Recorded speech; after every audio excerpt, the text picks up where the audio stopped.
Mistborn Era 1 is overrated. Let me just put that out there. I think it's overrated, but it's that type of overrated that I can see why it's rated so highly.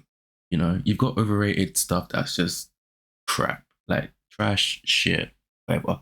That's not Mistborn. Why it is overrated. Before I get into my views about Mistborn Era 1, please like and subscribe and tell us what you thought about Mistborn Era 1 in the comments.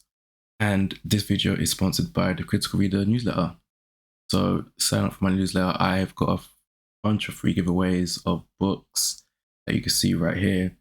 I also talk about books I'm currently reading, past reads as well, and a lot of stuff that isn't on YouTube. So link will be in the description and the pinned comments. Let's get into it. I finally finished Mistborn Era 1 a couple of weeks ago, and I have some thoughts. I do have some thoughts. Overall, this is a good series. Let me not front. It's a good series. Overall, like the average rating for the series was 72, which, to be honest, is good. Don't get twisted. But it does fall short. It falls short in many aspects, I think. And Mistborn is a bit strange because it has the tailorings for an all-time great fantasy series, but it just didn't reach it. And I'll talk about that throughout the video. The biggest thing, like the most pressing thing that comes to mind when I think about this series and its progression is Kelsier. We need to talk about Kelsier. Kelsier is so missed that it's actually crazy, because book 1, The Final Empire, was number 1 for me, the highest rated book in the series. It is the best one. I think I gave it an 82.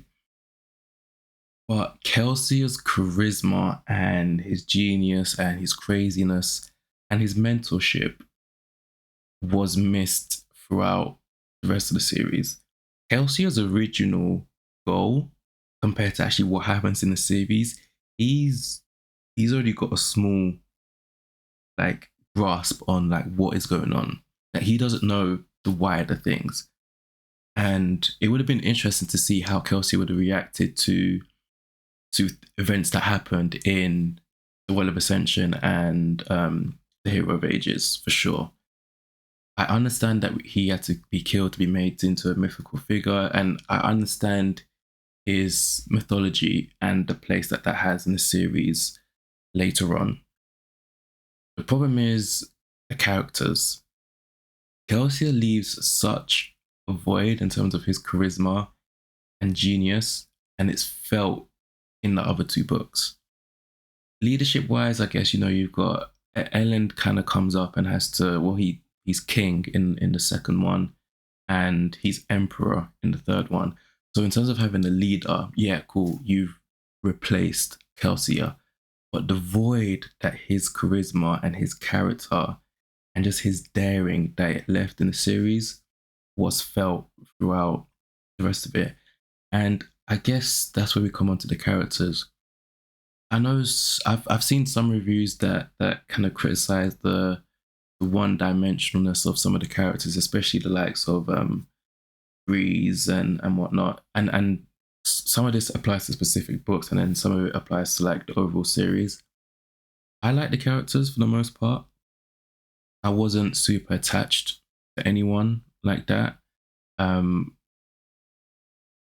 I was, well, post Kelsier, I should say. I was attached to Kelsier. I obviously like Vin, and I really like Tinderwall, and I love Sazed. So yeah, I think those were my main ones, but the rest of the characters, especially post the Final Empire, didn't really connect with them really like that, and that was a bit of a shame.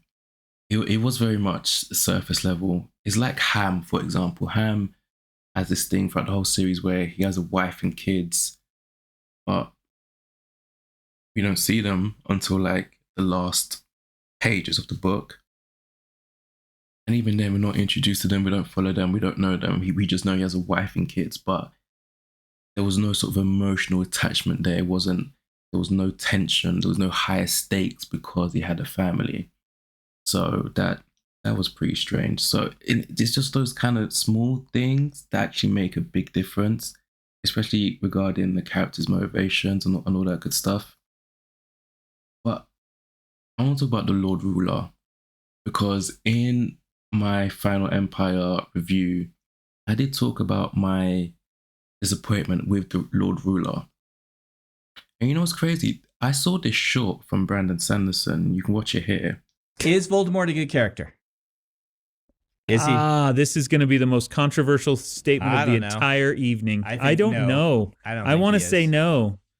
And I don't think he's particularly deep of a character. He's not interesting. He's evil Snape because he wants to be evil. Yeah. Yeah. That whole series is carried by Snape. And they keep trying to add all this tragic backstory to him, and it just never landed for me. I like the books. Now, I'm not one of these revisionists who's like, no, I never liked Harry Potter. I still think they're good. In Voldemort, you can have, like, Harry's not much of a character. He gets better and better as the series goes along. He's an audience stand-in. Voldemort's, what if Sauron but Snake? But every scene we have, like, from his viewpoint, is it from his viewpoint or from the snake's viewpoint or whatever? When we see him, he's just twirling that mustache and cackling about being evil. That's what he does. And I somewhat agree with him on his thoughts about Voldemort and him not being a good character.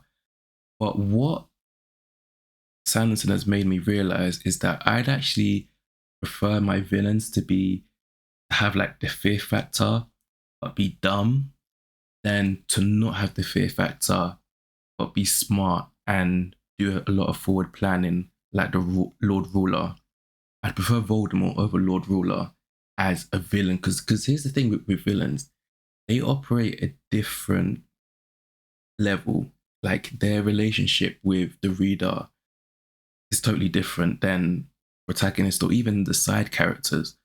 I think the primary function of a villain, especially in regards to how the audience will perceive them, is to have off the charts fear factor.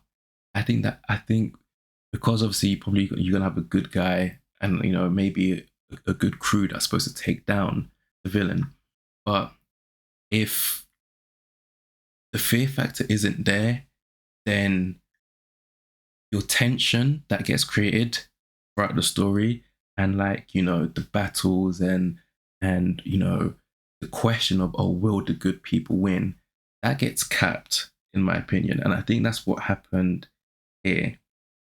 It got capped and I didn't like it. And even as I finish the series now, I still feel like this wasn't, like, the Lord Ruler wasn't done to his full potential. And again, this leads to the problem of actually only having a trilogy. Because with the Lord Ruler story, the best part of it is the fact that he becomes man to supposedly God and gets worshipped and thought of like a god, and he rules for 1,000 years, and he makes so many mistakes. Ruin talked about it in The Hero of Ages, how Ashek is his name, I think, would move the planet too close to the sun and do all sorts of other stuff, and then he's having to do other things what am I trying to say? To sort of fix his mistakes. Like the saying is, the road to hell is paved with good intentions. That's the Lord Ruler, and he ended up becoming the devil. But we don't see any of that. We jump into the Final Empire. He's this oppressive, whatever, standard villain ruler, but that's not done well. The fear factor's not really there. He's killed, and it's just like, oh, yes, what he says to Vin, you've doomed us all, is correct. But still, because there was no build up to that, in the end, it wasn't really fleshed out that well. I seen a review for the Final Empire. I forgot who it was by, and they were saying how they actually wanted to see more of Vin's backstory in the Final Empire. So they wanted like us to like read her childhood and then go on like her childhood with her brother and all that good stuff, and then go on to the thieving cruise and basically what she had to do. Every time Vin throughout the series is reminiscing on how she was growing up, how she had to scavenge, how she had to steal, how she had to survive. I remember that booktuber was saying that he wanted to see that, he wanted to actually read it. But when we talk about the whole series, I think the person that needs that is the Lord Ruler. It would have added so much, and it would have been interesting to see a man go from just a guy to a god, a supposed god, and then be killed. So the Lord Ruler it's a weird one. But speaking of, and I'll mention this in my Hero of Ages review, Ruin as an abstract villain was actually done very well. I loved the lore behind, you know, preservation and ruin, and how they interact and how they're so intertwined, and the deals they had to make to like have this world and keep it balanced. And I definitely like that. So that was definitely good. When we're talking about characters as well, I'm still on the characters. Sazed, everyone calls him Sazed, but in my head I automatically read it as Sazed, so I'm going with Sazed. Sazed, again, was probably my favorite, and his progression as well to becoming essentially God was fantastically done. So I love that. When it comes to Vin, I like that Sanderson took the route that he did with her character and her arc. I actually felt it was very fitting. I liked the ending of the series. It was actually quite satisfying. But Elend, I didn't really care for, and he was annoying at times as well. Spook, what happened with Spook in the last book? You know, I still don't know how I feel about that. I'm still scripting my Hero of Ages video, so I'll mention more about Spook then. But you know, Spook is Spook. Then you know, Breeze is Breeze. His wife, his girlfriend, I'm not sure of her name. She was unnecessary. Didn't really need her. Again, I've seen some of the female booktubers talk about the lack of female characters in this series, and I think it's worse when you kind of just throw in one of them, like it seemed with her. She was just there. She wasn't even like a side character. She was like a +1 to a side character, you know. So I didn't care much for her. Who else in the series? Listen, the characters, you know, they were okay. They were okay. Marsh got done so dirty, but I'll talk about that in my Hero of Ages review. It was a shame what happened with him. Again, I think he's another one with like untapped potential. He could have been so much more. But I want to go into some good things, because Sanderson does a lot of good, and I think where he does is world building and of course the magic system. The magic system is fantastic. Like, if I was just coming into fantasy for the first time, like many people who love the series are, I would totally understand why they have it as like one of the greatest fantasy series of all time. 100%. The magic system and the mystery and the cleverness of this series is like all-time great level. I think the characters, again, just the depth of the characters, some of the decision making in terms of, you know, the sieges and how long that goes on for. And again, just the emotional connection. Because those are the cons, and because they're, you know, average to below average, it drags this down a lot. The mystery, the magic system is up there, greatest of all time type stuff. This is a very clever series, like probably the most clever series I've ever read. It is brilliant. I love the way Sanderson executed the mystery behind things. Loved it. But the other stuff does drag it down to its 72 average rating for the series. So it's a weird one. It's a weird one. Here's the thing as well. And I've seen a couple comments about this from previous Brandon Sanderson videos I've done regarding Mistborn. And they talk about how it was better on a reread. And I've seen other books reviewers talk about how it's better on a reread because now that you know and you're piecing together like the epilogues that happen before each chapter, which I love, it's a different experience from the first time round. And I think that will be the case. I think when I reread this, because I will, it will be different. It will hit different. You see things in a different light. And again, that's props to Sanderson because it's kind of cool when an author can produce literature to that standard that where you read it, when you reread it multiple times, you're coming up with like different perspectives, different answers, different theories.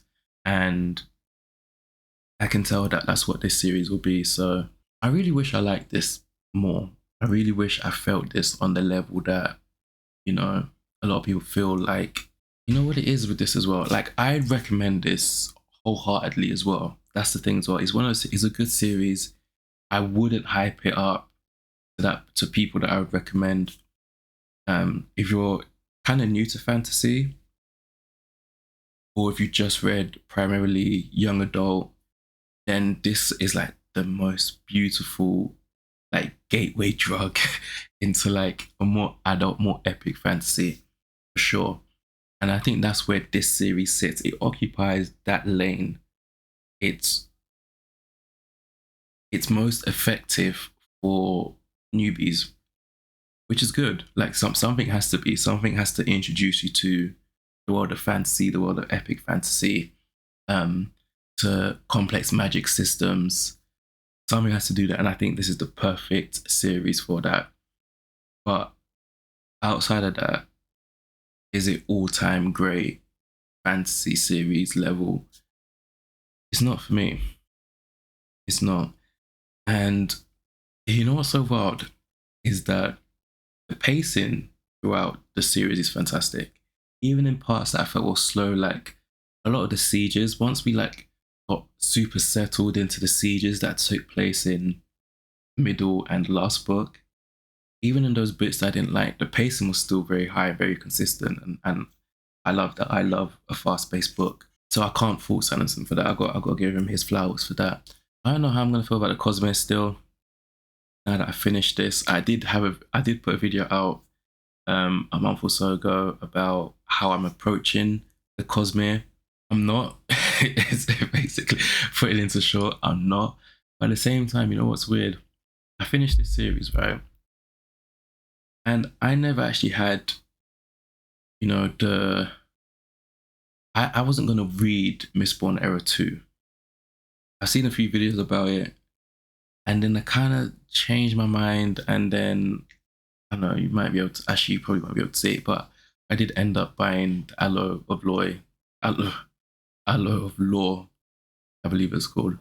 I did end up buying it. So I will, at some stage, either late this year or next year, get round to Mistborn Era 2. I am definitely going to start on the Way of Kings this year. That's there. I definitely want to read that. And I won't lie, if I love the Stormlight Archive, then it'll be a while before I get to Mistborn Era 2. So that's how I am with the Cosmere. I've still got, you know, Yumi and the Nightmare Painter and books like that on my TBR. So I'll definitely still be getting to those. But yeah, I wanted to love this. But I don't. It is what it is. I see why people love it. Anyway, on your screen is a playlist of book reviews that I've done. You will like them, check out the playlist. You'll definitely find something that you like. Thank you for watching. Thank you for listening.